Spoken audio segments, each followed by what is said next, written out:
Hi, everyone. Welcome to the Wicked Bee of the West YouTube channel. My name is Stephanie Diana Eubank. I'm a doctoral candidate at Concordia University of Chicago and an operational management instructor at Stan State. So I wanted to bring up a really interesting concept that I'm seeing both in my research and um, in talking and communicating with others and even in my own experience. So a lot of remote workers are salaried workers. And it is really fascinating to me how leadership tries to manage salary workers as if they are hourly workers. I personally have not worked hourly in quite a long time. Uh, I have been salary a good portion of my career. And as such, how many hours it takes me to get a project done doesn't matter as long as it's within the deadline set. So my productivity tends to be higher, and basically, especially in a remote paradigm, I am I'm not filling that 9 to 5. Basically, I start at 9 and I'm done by noon or 1, which has been great because then it's like, oh, we have time before the kids come home from school. Honey, let's go to brunch or let's go do things. Let's go get some errands ran. Oh, I have a doctor's appointment. But all my stuff is done. It's just waiting for emails of anything that pops up and phone calls, which can all be done from my phone, which is part of why Bossware isn't really feasibly designed for true remote workers who have worked productively.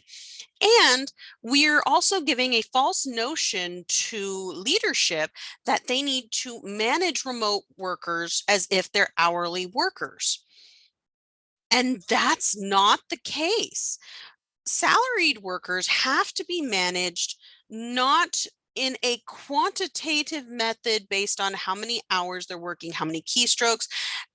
Those sort of things do not work to accurately measure their contribution to the productivity and the overall positive outcomes of an organization. Salaried workers, I could see doing it that way, but many remote workers are salaried, not hourly. And as such, in the remote paradigm, managing people like that is not sufficient and actually can hurt morale overall within your organization.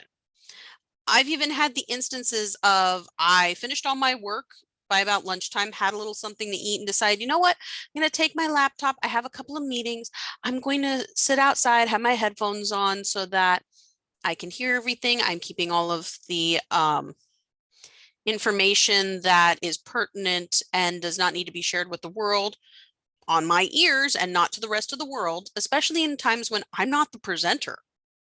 I've even had instances where I've done that from my phone, listening into a meeting while I'm on my elliptical here at home.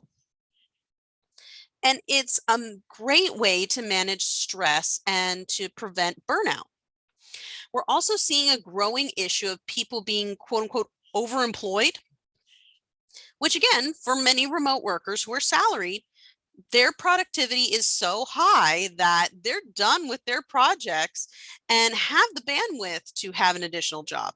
And I can get where making sure that um, there's no conflict of interest is important.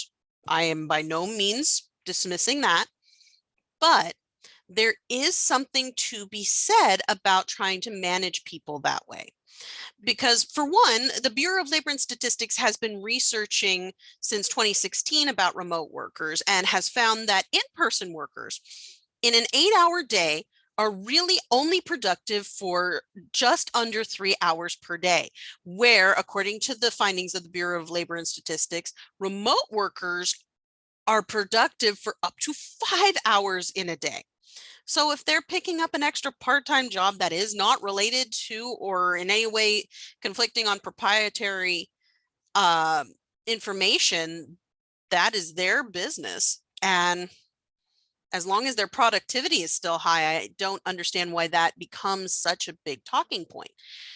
And there's also the fact of for those who are digital nomads and those like me who live in sunny California and want to go and take a break and go be outside, just make sure to soak in some sun to keep that good mental health and lower burnout rate. And we can't be managing as if we're in person managing hourly workers. We have to consider if these are salary people, and even then manage on the output and the quality of work. Remote work in itself is a call back to traditional business values, where you are judged by your work and the quality of your work, and where we have to get back to basics as leaders and remind ourselves the basic business principle of our employees are our greatest asset. That's all I have for you today. Like and subscribe. And again, remember, remote, it's here to stay.